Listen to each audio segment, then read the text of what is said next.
হরে কৃষ্ণ। আজকে আমি ছট পুজো দেখতে গিয়েছি।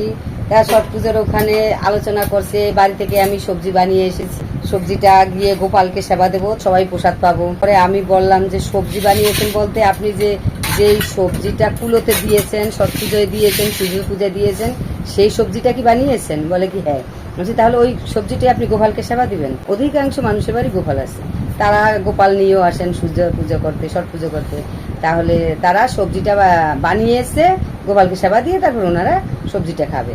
সূর্যদেবকে যেহেতু পুজো করেছেন, উনি দেবতা, ওনার পুজো করেছেন, তাই কোনো দেবতার পুজোর প্রসাদ ভগবানকে দিতে নেই।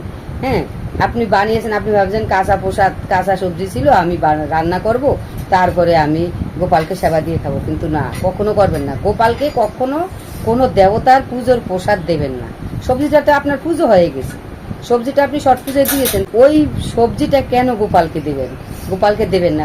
গোপাল হলো অনাদিরাদি গোবিন্দ, ওনার প্রসাদ সব দেবতাকে দেওয়া যায়, কিন্তু কোনো দেবতার প্রসাদ গোপালকে দেওয়া যায় না। কখনো এই ভুল কাজটা করবেন না, মনে রাখবেন। হরে কৃষ্ণ।